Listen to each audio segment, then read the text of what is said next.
Welcome back to another episode of the Pax What She Said podcast. I'm one of your co-hosts, Maggie Loney, joined as always by Perri Goldstein, and we're back again. That was a really short turnaround, but we have a Thursday night football game. Packers hosting the Lions at Lambeau Field. Weirdly, strangely, per the dope sheet, the first time in the Packers history that they are hosting the Lions on a Thursday night. Right, in their 100 and zillion year history, the first time. They've never had a Thursday night football game at Lambeau together. Nope. They've only played probably on Thanksgiving in Detroit. You love the dope sheet. I love the dope sheet. I love it. Well, it gives you fun facts like that, so I understand why. Yeah, and I mean, it's coincidentally, again, they're playing on Thursday when they play on Thanksgiving later on in the season, week 12. And that is only the second time in NFL history that two teams will have played two games on a Thursday night in the same season. That is a very fun fact, Maggie. You're full of them. Mom jokes. Yeah, so let's talk about it because this is going to be, honestly, a really, really good game. It is. This is, for sure, the toughest team the Packers are facing yet this season. I think I can say that pretty confidently, and no one is going to judge me. The Lions and the Packers are tied atop the NFC North right now, so whoever wins this game is going to be in first place. Packers have home field advantage, but it's a tough matchup. The Lions are looking like a gritty team. They showed the Packers kind of who they are at the end of last year, and Packers have not beat the Lions in 3 straight matchups. So if they lose this game, they'll be 0-4 against the Lions, which is such a turn of events for Lions fans. That must be great. But I think there's a lot to dive into on both sides of the ball on this team. But I think the thing that stands out the most, and I think the thing we need to start with, is both these teams are pretty banged up. For the Lions, unfortunately, is like their entire offensive line is questionable, which is problematic given what we saw the Packers do against the Saints on Sunday and in their pass rush. But obviously, we know that the Packers also have a laundry list of players who are hurt. So we're recording this a little early, naturally, because the game is early. So we're not going to have a full idea of who's going to be a go for the Packers, but their injury report is still Jair Alexander, who was a limited participant in Tuesday's practice, David Bakhtiari, who did not participate, Zane Anderson, who did not participate, Devondre Campbell, linebacker, did not participate, Rashawn Gary, limited. I'm sure he'll play on a snap count again. Elton Jenkins, we know, did not participate with his knee. Aaron Jones, hamstring, limited. Rumblings that he is going to play on Thursday. Matt LeFleuer tried to temper expectations a little bit when he was at the podium, but the players seem pretty confident. Zach Tom, limited participant. I think that's going to be something to monitor for the remainder of the week as well, but feeling a little bit better that he practiced, that he'll go on Thursday. Carrington Valentine, also a limited participant in practice. He had a biceps injury. He left the Saints game early. And then Christian Watson, who was, again, a limited participant, also said that he planned to play on Thursday. Matt LeFleuer also had to say he needs to pass medical clearance first. So the players are very high on themselves playing. Matt LeFleur is trying to take everybody back down to earth. So all in all, we still have no idea who's playing on Thursday. Sounds right. Sounds natural at this point. Oh boy. So I think so much of this is going to be caveated by who the Packers have and who the Lions have. Like I said, their entire offensive line is on the injury report right now. Their tackle, Matt Nelson, did not participate. Their guard, I'm not even going to pronounce his first name, Vaitai, did not participate. So those are pretty legit players. Everyone else is limited. They might get David Montgomery back. They might not. They might get Kirby Joseph back. They might not. So again, just a lot of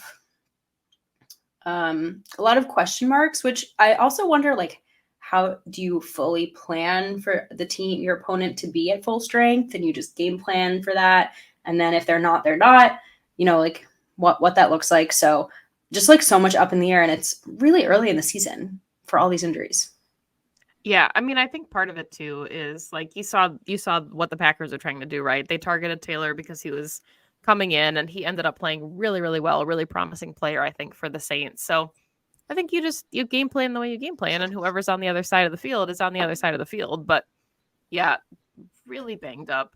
And there's certain caveats here, like you said already. If Jair plays, then maybe you have Valentine taking a little bit of a breather because you have Corey Ballantyne in the wings who has depth there. But sounds good. If you ask guys like Romeo Dobbs, what they think or who's playing. Sounds like Aaron Jones and Christian Watson were both very close to playing against the Saints. So possibly the Packers held them out to kind of give them a couple extra days for Thursday, because I hate saying this because every game you want to try to win, but the division games matter probably the most. You have to go 6-0 in your division if you can help it. So especially at home, you at least need to go 3-3, and you need to win at home. So yeah. And this Lions defense, yes. And I guess we want to start here. Like, this Lions defense is no joke. They do have a few guys that they're missing. Like I said earlier, Kirby Joseph is questionable. He might not play. He's their starting safety. They already lost CJ Gardner-Johnson. He's on IR right now, which is just such a blow. Like, good for the Packers, but such a blow to this Lions team. Emmanuel Mosley, their cornerback, also questionable. So, this is a banged up team, but they're very good. I think Brian Branch is going to be a star. He looked amazing. He's looked amazing. He pick-sixed Patrick Mahomes in his very first NFL career start. So let's just put that out there. They have Aiden Hutchinson, who is, we all know what an amazing player he is, and probably ascending, and they're looking again for that kind of second year jump from him. So there's going to be a lot of guys to scheme around. And I think this is going to be a really interesting game for Matt LeFleuer, depending on what tools he has available to him, aka what players are playing. But a big game for him with a common opponent, right? They know Matt LeFleuer. This isn't Arthur Smith or Dennis Allen. This is, a Dan Campbell led team who has gone up against maybe not these same guys, but this coach before. So I'm looking for some creativity from Matt LeFleuer in this game. I'm looking for an offensive line that can stand up against his pass rush. You want to see him scheme guys open a little bit against the secondary. This is going to be a fun game where I think he has to get a little bit more creative. Not sure how you feel about that. I honestly, when I started diving into this game, I thought that I was seeing things. I thought I read things wrong when I saw that Desmond Ridder took 7 sacks. This Lions defense got after him. And I know the Packers typically have a better offensive line than that. But if you have concerns about David Bakhtiari, and who's may or may not play, Elton Jenkins probably likely not playing on such a short week, you can almost Sharpie that one in. Zach Tom, you hope he plays, right? Otherwise it's probably Josh Nyman. So the fact that the Lions got home 7 times, that's not what you want for a young quarterback with a weakened offensive line. So that alone, I think, is really scary going into Thursday night, because if they can just tee off, it doesn't matter what your receivers are able to do. It doesn't matter what happens with your run game. None of that is going to be effective if Jordan Love is on his back, right? So that's where this whole thing starts, is can Jordan Love stay upright? Yeah. I mean, they've done a very good job protecting him so far this season. Right? He's only taken 1 sack. Yeah, 2 sacks. Yeah, 2 sacks. It hasn't been a lot, regardless. It hasn't been a lot. I think 1 against the Falcons and 1 against the Saints. Except that I just am imagining, them just beating down Royce Newman. Once again, they're gonna have to get creative with their protections, make it maybe a little bit simpler for a line that hasn't played 5 together at all, depending on who's back. And you mentioned it. They're gonna need to. They need to get this run game going. We said it after in our Saints recap show. This team and this offense cannot function without its run game, and it certainly can't mitigate a pass rush like the Lions have without their run game. Right? You're not going to have a lot of time to throw. Also, you're going to want to see Jordan Love get the ball out really quickly. So it's just going to be. It's a big test. And I think if they had their starting 5, I'd feel really good about where this game kind of lands in the trenches. It's probably very even, but that's not the case right now. Do you think maybe they bring in, they always have a tight end protecting, chipping? Maybe they have a lot of like Josiah DeGuara fullback action. But the backs are going to have to be really sound and pass pro. So again, like, are they going to keep Patrick Taylor in certain moments where they'll need him? So there's a lot of questions here. Yeah, and I mean, I think part of it too is we just talked about it on the Saints recap. We talked about it on the Falcons recap. Through 3 weeks, small sample size, but through 3 weeks, we're pretty confident in saying that Bijan Robinson is a unicorn. The NFL has so many unicorns. He is probably one of them, or at least he's trending in that direction. He was very much mitigated against the Lions. Like, they couldn't get anything going, even with a player of his caliber in the backfield. The Lions haven't given up 100 rushing yards all season. Yes, again, 3 weeks. Haven't done it. So if Aaron Jones plays, obviously that looks better for this Packers offense, but it's not like this Packers offense is just, burning things down with their run game in his absence. So regardless of what happens, they have to get something going, and this is probably the toughest, most stout run defense they've faced yet on a short week, which doesn't bode well for, becoming a one-dimensional offense. But here's my thing.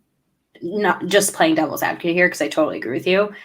I will say Aaron Jones, Bijan Robinson, they could not be more different backs, right? So there are, I think, ways to use Aaron Jones to his skill set that I doubt the Falcons are using Bijan. And second is, and I don't know where he's at with his injury, but he hasn't played, right? So he's like fairly fresh if he comes in and plays in this game. So I think if there is a back that can do it, it's an Aaron Jones, right? He's shifty. He's going to make people miss tackles. It's all about, to me, can those holes open up for him or not? And I mean, I think the caveat here too, right, is like the Packers haven't rushed for 100 yards yet this season, but they've been close. 92 yards against the Bears, 95 yards against the Saints.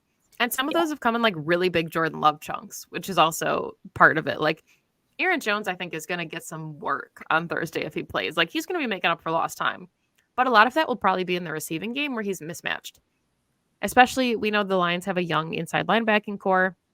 Alex Anzalone is there, of course, but they just drafted someone in the first round. They just drafted someone in the first round at inside linebacker. So obviously some mismatches I think that you can capitalize on if you're the Packers offense. So they just have to get creative because these Lions are thumpers. And I think that's kind of the identity of the Dan Campbell defense is that, right? Like his whole thing was bite your kneecaps. Like right. That is this Lions defense. Yeah. It's like knock them off their spot. Don't let them like fly around and just like hit you in the backfield.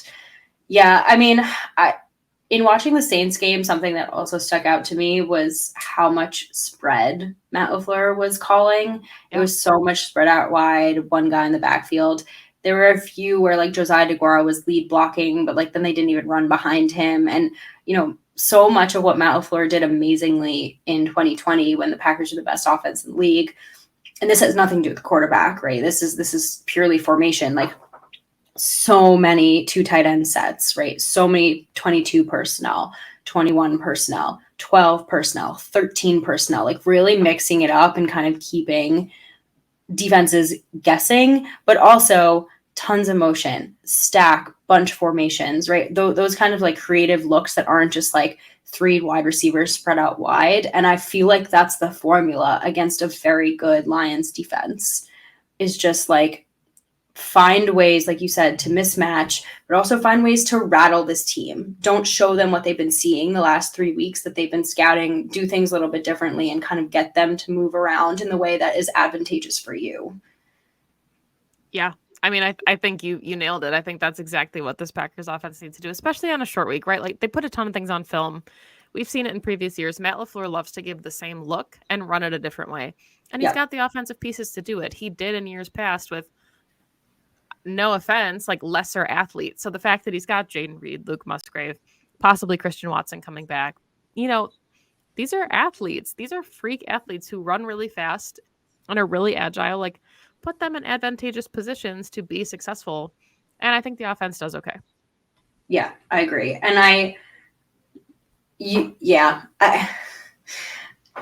I just like I hesitate to think about what this offense looks like at full strength because we haven't seen it yet. It's going to be amazing. Right. But I do really think so much about not just Jaden Reed, but Christian Watson's speed and like the ability to kind of stretch this Lions defense in a way that they haven't been able to. Now, obviously, we've seen Jaden Reed's speed, but like him and Christian Watson on the field at the same time. And then, more Luke Musgrave. Luke Musgrave had the most targets in the passing game against the Saints than any other receiver. He had 6 catches. Like there's a lot of opportunities here. It just depends on who's healthy. And at the same time, like you just want to see Jordan Love making some of those easier throws. Taking what this defense gives him and like what's in front of him, which he does, I think for sure. But the Saints game was just like there were a handful of like easy misses and obviously the drops, but that's not his problem. Just like really taking like what's in front of you and just keep the chains moving. And there's a lot of things that we've seen, right, that will be open. Like the Luke Musgrave seam is going to hit. It has been open for like 3 weeks in a row. Like once they start connecting on that, that's going to be just deadly. And that makes the defense question, right? Like Christian Watson's healthy on a boundary. Jaden Reed's healthy on a boundary. Luke Musgrave is going to be in the slot. Like, what do you do, right? You have 3 guys that are running a 4-3. Where do you shadow, your safety? Like, where do you kind of shade your coverage? Like, these are all things that Matt LeFleuer will get to game plan for when he has a full arsenal at his disposal, which we haven't seen yet. So I think that's really exciting too, because the Lions have a really good defense, but this offense also has not been at full strength yet through 3 weeks. So that makes it exciting too, if they do get to be full go. A better way to do it than at Lambeau Field under the lights against a divisional opponent. Oh, 100%. Okay, let's flip to the Lions offense. Because I think there are some pretty clear ways for this Packers defense to win against them. One of which is getting to Jared Goff always and forever. Jared Goff is pressured. He is not very good. And if you give Jared Goff time, he is going to pick you apart. But the good news is, like we mentioned, that this offensive line is super banged up and this Packers pass rush looks fantastic through 3 weeks. Not just in sacks, but pressures, QB hits, just all of it looking really, really phenomenal. So that's my key here. Like, let Rashawn Gary tee off against whatever backup tackle is in and let Kenny Clark get that pressure up the middle and let the rest of that line like do what it does well. And I think the Packers have a really good chance of stopping this offense. Yeah, I mean, I think part of it too, you mentioned it a little bit already, is the turnovers. The Lions offense has given up 5 turnovers through 3 weeks. The Packers 1 turnover on offense, and it was the Jordan Love almost arm punt against the Saints. Like it definitely didn't feel like too much of a risk in that moment. So the Lions are not protecting the football incredibly well. They're -3 in turnover differential right now, which is 24th in the league. So I will say I kind of expected with this Packers secondary, and it's been 3 weeks, right? Like they can pick things up.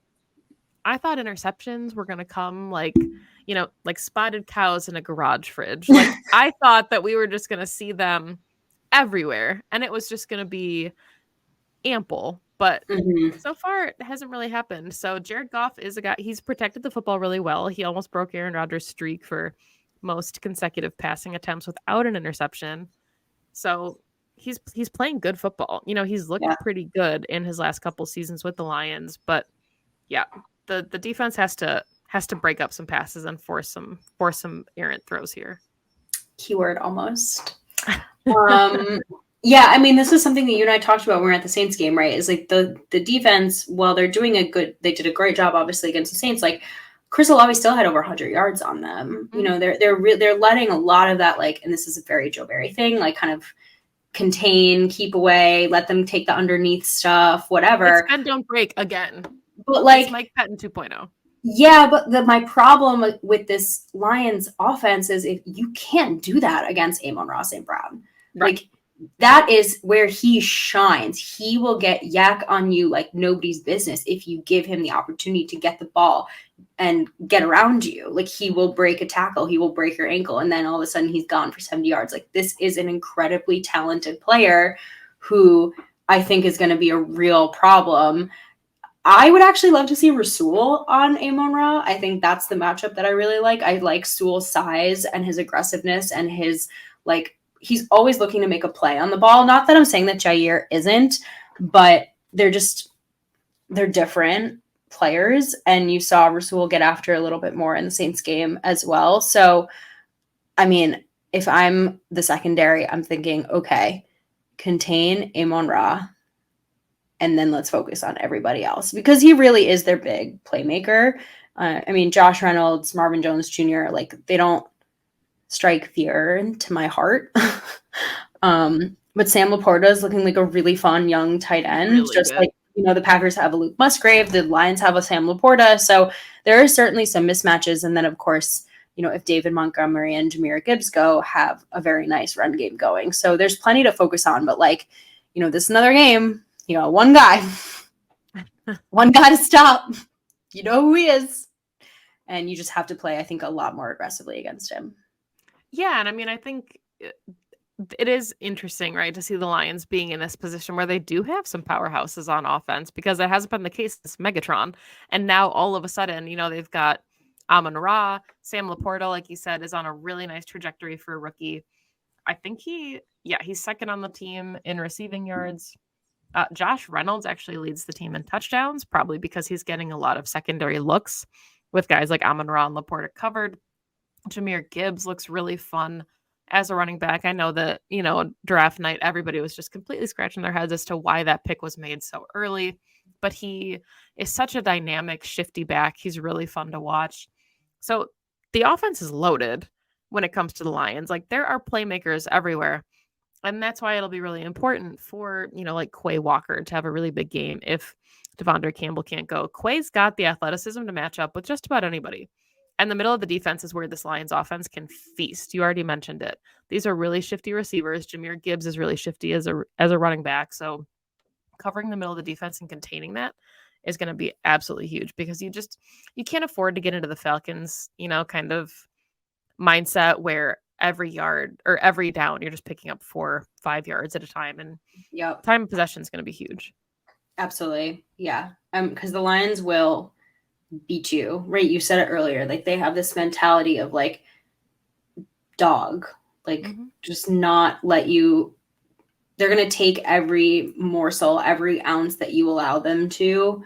And that is, I mean, it's been a problem with Joe Barry defenses, right? Like, they don't have a problem giving up the 4, the 5, the 6, the 8 yards, the, dink and dunk you a little bit, the paper cut you to death until all of a sudden you're in field goal range and, you're scoring more points and you need, like, a goal line stop. It's so problematic to me still. Like, I love a goal line stop. I love a turnover on downs, but let's not have that happen in this game. I think it's really interesting too, because the Lions, just kind of looking at some numbers, the Packers are technically better in points for and points against so far through 3 games, and small sample size, of course, but that is interesting. Not necessarily sure that I expected that one through 3 weeks, because the Lions, I think when you beat the Chiefs to open the season, right? Like, you are on a pedestal at that point and you put the league on notice. So obviously they're also at 2-1.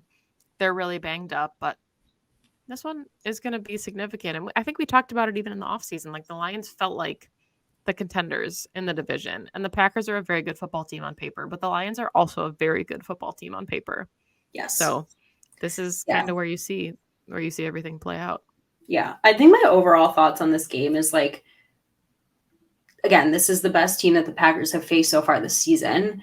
And so it's just going to be a really nice, like, litmus test of where they're at so far, like, 1 month into the season. And I think it's maybe a little bit unfair to put that on them, just given the amount of injuries that they have, et cetera. But, like, this is the NFL, right? And you need to learn to win games with or without some of your key players sometimes. And I don't know. I just think, like, even if they lose this game, which I'm actually first time predicting that they will, spoiler alert. I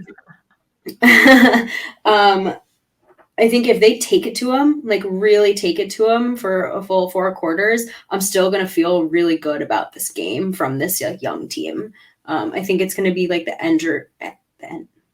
energy and, like, the resiliency through 4 quarters of football. Say, like, okay, maybe we didn't walk out of here with the win today, but I think we could beat them on Thanksgiving. I think we could beat them if we rematched, it's just one of those games. But yeah, the turnover battle is going to be huge too. This is such a fluky game too, because it's on a short week. Both teams are really banged up. And this season in general is really hard to predict. We've talked about it. Like, the only thing you need to be doing this season is seeing what you think about Jordan Love and if he can be the guy. And through 3 weeks, we think the answer is yes, he seems like he's going to be the guy, at least for the next couple seasons, right? Like, he's not like a one and done. He's going to get his opportunity. And I think that's fair. I think he's deserved that through 3 weeks. If the Packers happen to be good and a playoff contender, that's the cherry on top. But the entirety of the season was meant to evaluate the players that you have in the locker room. So I agree with you. I think this one is going to be really, really close. I think it can go either way. But this is also a fluky football team, right? We said it when we were leaving the stadium. Packers probably should have beat the Falcons. Packers probably should have lost to the Saints. So the fact that those outcomes flipped, I don't know what to predict anymore. Like, this is a weird team, but we're seeing adversity and their ability to overcome that.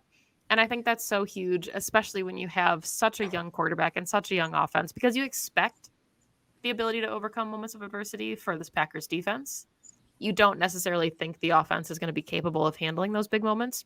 You hope, because it's the NFL and like that's where you cut your teeth. But really impressive, I guess, is what I'm trying to say, from a really young offense through 3 weeks.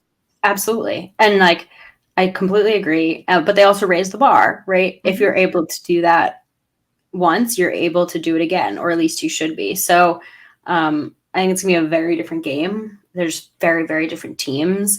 And you're right. I mean, I think this is one of those, like, I think all Thursday night games really are just like all bets are off. Like, everyone's kind of tired. It's a short week for everybody, right? So anything can happen. It's any given Thursday is the saying that goes, how it goes.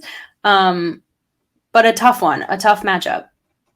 I'm excited about it. I just think like a really great, kind of early season, like gritty test for a young team to kind of see, because they say every time, like, nothing's going to break us. It's only going to build us. And like, I really think that sentiment stands for this game against the Lions. Like, this game will build them no matter how they come out of it. Yeah, this one to me feels like week 1 against the Bears. Like, this is going to be chippy. Keyshawn Nixon already said, like, we lost 3 in a row. This is a dogfight. And there's no other way to do it when you're on the opposite side of a losing streak. Like, when you're beating up on someone, it's fun. You don't pay it any mind. Like, now that they're on the skid and they're down 3 games, like, this one means a lot to them. This one, you can tell the Packers have had circled on their calendars for a while. So let's end here with final thoughts. You already spoiled it. You said the Packers are losing. How badly are they losing to the Lions on Thursday? Not badly. And I think this is actually going to be a higher scoring game than they have had. I see this being just another very weird, very close game. So I'm going, let's see, 29-27 Lions. Okay. I feel like 28-24, either side makes sense. Like, I think both offenses can score points. I'm going to give it to the Packers, though. And maybe it's just the homer in me. But yeah, I think 28-24 Packers. Short week. Jair's coming back. Christian Watson's coming back. Aaron Jones is coming back. Like, it feels like the momentum is in their favor. But Dan Campbell has come into Lambeau and beat the Packers. So wouldn't obviously surprise me if that was the outcome. But any other final thoughts before we wrap this thing up? And 2 days away. No, I'm like I said, I'm really excited about this game. I think it's a big one. It's prime time at Lambeau. You know what I mean? Like, this is under the lights. This is big moment for QB1. I have absolutely, no matter what the outcome of this game is, maybe this is how I'll wrap it. I have absolutely no doubt in my mind that Jordan Love will rise to the occasion of this game. That is like one thing I'm 100% confident on, just watching him play. He is unrattled, unfazed. I love seeing him kind of show some emotion on the field a little bit, right? Kind of like he's like screaming and flexing on him. So bring that energy in this game. If there's a game to bring it, it's this one. But I know he will. I know for a fact he will. Yeah, I think that's a really good place to end it. We talked about it last week too, right? Like, this offense is young and they are allowed some growing pains because we expect them. Nobody has worked together for multiple seasons. The oldest wide receivers in the room are in their second season. Like, growing pains allowed. The defense needs to rise to the occasion here more so than the offense. The defense played great against the Saints. Jordan Love rallied. Like, he's being talked about as, the leader of the comeback, and rightfully so, but the defense kept them in that as well. The defense, I think, needs to really rise to the occasion on Thursday night and give the Packers opportunities to stay in this one on offense. It can't get lopsided because the defense is where all the money is. On paper, this is like a top 5 unit in the league. They need to play like it because you expect the growing pains from the offense. You don't expect growing pains from this defense with an all-pro caliber player at just about every level. So there we go. Yeah, there we go. There we go. We will find out who wins in about 48 hours. Yeah, can't wait to kick things off. Thank you, as always, for listening to the show. You can find the podcast on Twitter at PWSS Podcast. You can find us on YouTube and all of our socials at Pax What She Said. You can find Perri on Twitter at Perri_Goldstein. You can find me on Twitter at Maggie J. Loney. Please make sure if you listen to the audio, download it everywhere you get your favorite podcasts. It really helps our listening numbers. And of course, you can also subscribe to us on YouTube. You get early access to all the shows before they pop up on your podcasting platform. So see you Thursday night. Hopefully another Packers win at Lambeau Field under the bright lights. But that is all the time that we have for today's show. As always, go Pack Go. Go Pack Go.